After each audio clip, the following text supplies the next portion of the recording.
The candles flickered against the glass, and my mother's voice cut through the laughter. 80,000 for Laya's studies in Paris, she said, lifting her glass. Forks paused. The room hummed with approval. Then I asked quietly, "What about me?" She didn't look up. "You don't deserve any help." The air thickened perfume steak and silence. I smiled, nodded, and let the moment burn into memory. That was the last dinner I ever attended. 4 years later, when my sister's car slowed outside my $5 million house, she called my dad crying, and none of them knew what I'd done to get there. When I was 10, birthdays meant sitting at the edge of someone else's spotlight. Laya's cake always came with cameras, confetti, and a speech about her potential. Mine came with a bus pass and a lecture about independence. I remember the bus driver's name, Henry. He used to wave every morning as I climbed on backpack heavier than my shoulders could handle. The seat beside me was always empty. At home, everything revolved around performance. Mom measured love in results. Dad measured it in returns. When Laya joined the debate club, Mom called it leadership. When I joined robotics, she called it a hobby, not a plan. She'd walk into my room, wrinkle her nose at the tangle of wires and code scribbles. "Try something people actually notice, Alice." Leia got the newer laptop, the bigger room, the family's attention, like a steady spotlight.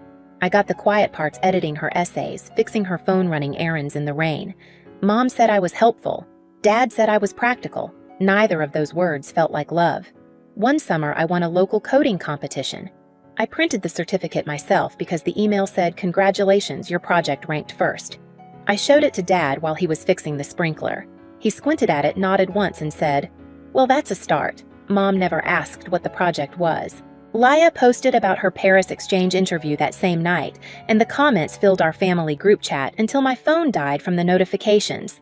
None of them were for me. Dinner conversations always circled back to her. Laya's professors, Laya's grades, Laya's charm. If I spoke, Mom interrupted with, "That reminds me, Laya had the same idea last week, so I learned to let silence do the talking. It hurt less than trying." By high school, I'd built a small app that tracked bus routes for students without cars. The local paper called it a clever idea. Mom called it time you could have spent networking. She clipped the article, but only because my last name was printed under the title. At graduation, they sat front row, perfect smiles, pastel outfits. Laya cheered for a friend across the aisle while my name echoed through the auditorium. No one stood. I remember clutching my diploma like proof, not pride. That night, Mom hugged Laya and said, "I'm so proud of both my girls, especially you, sweetheart." I smiled because the camera was on. Later, alone in my room, I pinned the bus pass above my desk, right next to the certificate no one cared about. The rain outside hit the window in slow rhythm like a metronome keeping score. That was the night I understood the math of my family. Laya equaled light. I equaled silence. The night of the Paris dinner, the air smelled like polished silver and overcooked meat. Laya sat across from me, her face glowing under the chandelier, rehearsing French phrases, while our mother corrected her accent between sips of wine. I'd spent the day fixing a bug at the cafe's Wi-Fi, my fingers still smelling faintly of espresso and burnt circuits. Dad cleared his throat. "We've finalized everything. $80,000 for tuition, rent, airfare. Laya deserves to focus on her studies, not money." He said it like an announcement, not a decision. Mom nodded proud, her pearls catching the light. I thought he must have misspoken. 80,000! My fork froze halfway to my mouth. "That's the whole thing?" He nodded once. "Of course, it's an investment in her future." The word investment stuck like a stone in my throat. I swallowed, forced calm, and said, "I'm short on my dorm deposit this semester. 2,000 would help. I'll pay it back." Mom didn't blink. "You don't deserve help, Alice." The sound wasn't loud, but it landed like glass cracking. Even Laya stopped smiling. I waited for Dad to correct her. He didn't. He just refilled his wine and said, "We put money where it brings returns. You made your own choices." Something inside me went perfectly still. The hum of the chandelier, the scrape of knives, the smell of candle wax, every detail pressed into my skin like a photograph. I smiled once, small and sharp. "I understand." No one answered. The moment folded into itself like a file closed and archived. When I stood, the chair legs screeched across the floor louder than anything I could have said. Outside, the air was cold. Seattle rain had just started tapping on my windshield like fingers counting time. By the time I reached my apartment, my phone was still buzzing with messages. "Don't be dramatic. You'll regret this." I turned it face down and watched the screen go dark. That was the night I stopped asking for fairness, and the night I started building something no one could take credit for. The next morning, I deleted every family contact from my phone. No ceremony, no tears, just names turning to blank space. The silence felt cleaner than any apology ever could. My studio in Capitol Hill was small enough that the heater clicked every 10 minutes. The walls smelled faintly of detergent and burnt toast from the neighbor's kitchen.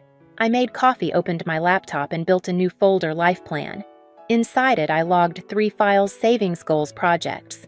I wasn't sure what I was building, only that it would run better if no one else had access.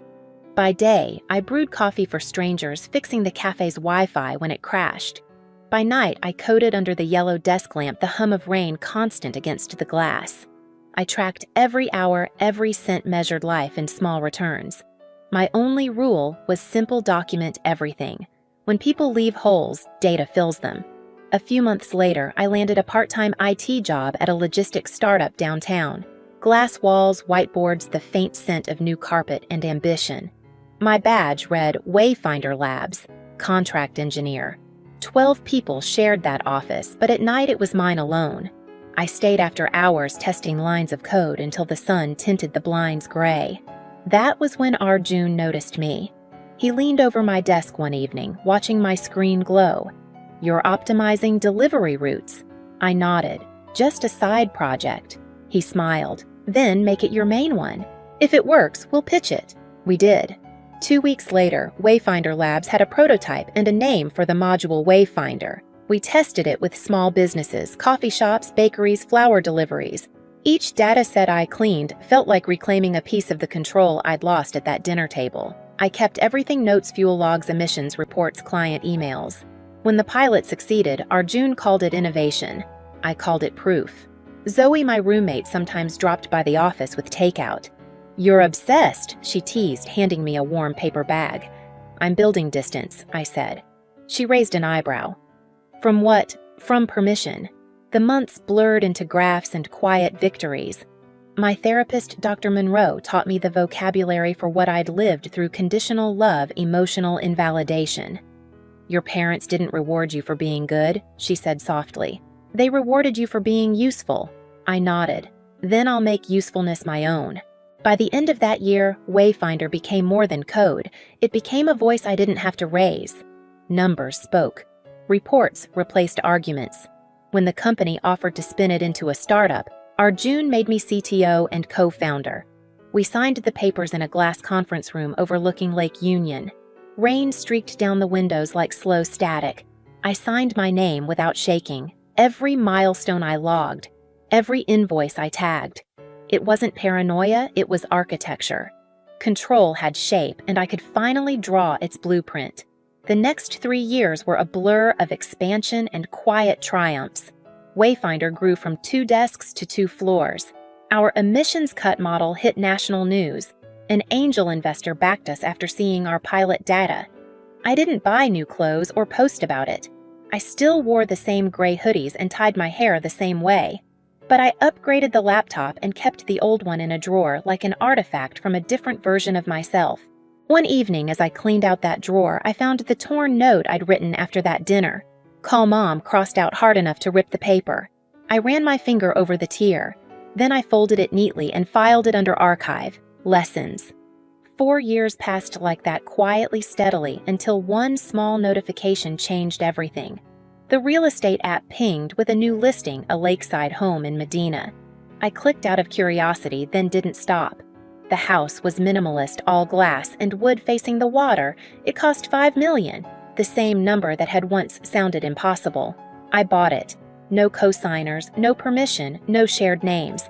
The morning I moved in, the air smelled like wet cedar and new beginnings. I set my things down in the empty living room, then hung one item on the wall, the green bus pass from my 18th birthday framed behind glass. Beneath it, I wrote in small type, "Broken roots, better paths." For the first time in my life, silence didn't mean absence. It meant peace. Some nights I'd stand by the glass wall, watching the rain trace its slow lines down the window. My reflection was faint, almost ghost-like, but solid enough to trust. The house was still, except for the hum of the washing machine in the distance. I'd think of my parents sometimes, not with anger, just curiosity. Whether they still believed that worth was something to invest in. Whether they ever wondered about the daughter who'd stopped asking for help. Then I'd close the laptop, check the payments, and shut the lights one by one. The lake outside shimmered in silver. This time, I wasn't running from their silence. I was mastering my own. It happened on a Saturday. Sunlight slipped through the wide glass panes, turning the floor into strips of gold. Ethan and I were about to leave for the farmer's market when my phone lit up with an unfamiliar number. I almost ignored it. Almost. Then, instinct made me swipe. "Alice, it's me. Laya." Her voice trembled, scattered between breaths. "I just drove past Medina. Your name's on the gate. Do you really live there?" Outside, the sprinklers clicked in rhythm with her silence. I answered softly. "What are you trying to ask?" "Laya." She inhaled sharp. "Why do you have that?" The call dropped before I could reply. I stared at the screen until it dimmed, reflecting the faint outline of my face against the glass. Within an hour, messages started pouring in: Mom, Dad, Aunt June, Grandma. All names I hadn't seen in years. Each voicemail carried the same shape of desperation wrapped in different tones. My mother's voice, first polished and performative. "Laya said something unbelievable, darling. Call us. She's upset. You can't let jealousy divide this family." Then, Dad's measured and heavy. "Maya, it's your father. Let's talk as adults. We're still family." That word again. Family. It always arrived when they needed something. By evening, a courier delivered a letter. Cream paper, expensive handwriting, Elaine Collins. The first line pretended warmth. "Laya's expecting. You'll be an aunt. Maybe it's time to heal." Then the calculation unfolded. "Your father's been struggling with work. The roof needs repair. Family supports each other." And the final line perfectly sharpened. "I know you're not a cold person." I folded the paper once, twice, until it fit neatly into the trash. That night, I didn't cry. I didn't even get angry. I just reopened my old therapy notes, the one labeled Boundaries. I wrote a new line. "They don't miss me. They miss the role I used to play." 3 days later, I sent 2 letters. The first to my mom, if contact is to continue, 3 conditions. No money, no guilt, no surprise visits. I don't need apologies. I need space. The second to my father. You called it investment in return. Here's mine, freedom. Let's close the account properly. He replied in a single text, "Meet me in Fremont." Thursday, 10 a.m. The cafe near the bridge smelled of rain and burnt espresso. He arrived on timecoat, still pressed eyes dimmer than I remembered. "You look different," he said. "Better or worse, different is fine." He tried to smooth things over, calling Mom's cruelty misunderstood. I listened quiet until he said we did what we could. Parents make mistakes. I met his eyes. "It wasn't a mistake, Dad. It was math." He blinked. "Math? You invested $80,000 in image. I built value out of nothing. The difference is honesty." He didn't argue, just stared at his untouched coffee steam fading into nothing. When I left, I said, "You don't owe me anything. That's the point." A week later came the Gala Seattle's annual education fundraiser. Wayfinder Labs was sponsoring the new STEM scholarship. The hall shimmered in gold, the air thick with perfume and conversation.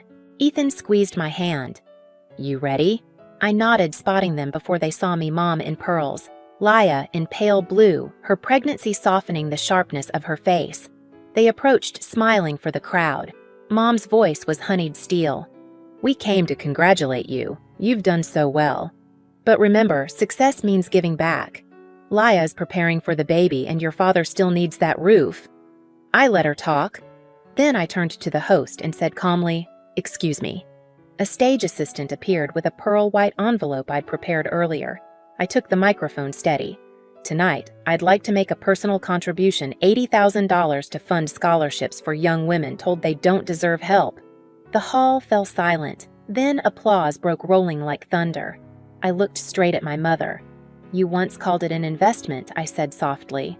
So do I. Her smile cracked. Dad, who had just entered, froze mid-step.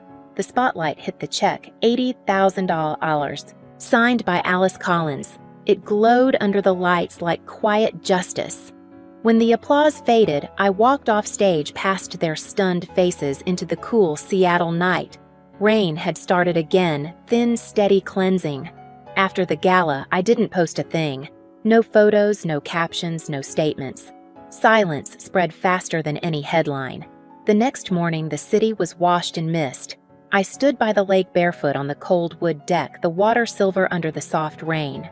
My phone stayed inside, face down. It hadn't rung since that night, and for once, that silence didn't feel like loss. It felt earned. Inside the house was still. Ethan brewed coffee in the kitchen, the scent mixing with the faint hum of the washing machine. You okay? He asked. Yeah, I said. Finally. He smiled. You looked lighter last night. I wasn't lighter, I said. Just finished. Later, when he left for work, I walked into my office. The glass framed the lake like a slow-moving screen. My desk was clean, only my laptop, a mug half full of cold coffee, and the small glass frame on the wall. Inside it, the green bus pass. The one they once said meant responsibility. Now, it meant freedom. I opened my journal, the one from therapy, and wrote the final entry. They taught me that love has to be earned. I learned that peace doesn't. Outside, a heron crossed the water. I watched it disappear into the fog wings, beating slow and sure. I thought about everything that had led here, the quiet nights coding under flickering lights, the rejection disguised as advice, the endless need to prove worth, and how none of it owned me anymore. In the distance, thunder murmured somewhere beyond Medina's calm. I closed my laptop, turned off the lights, and sat by the window listening. The rain no longer sounded like the night I drove away. It sounded like the life I chose instead. They once told me I didn't deserve help. Maybe they were right, because what I needed wasn't help. It was distance, silence, and time to build something that couldn't be taken away. Now, when the rain hits the glass, it doesn't sound like sorrow anymore. It sounds like proof. If you've ever been told you weren't enough, remember this: sometimes walking away is the loudest answer you'll ever give. And if this story stayed with you, don't scroll yet. Tell me where you're watching from. I want to know how far silence has carried you too.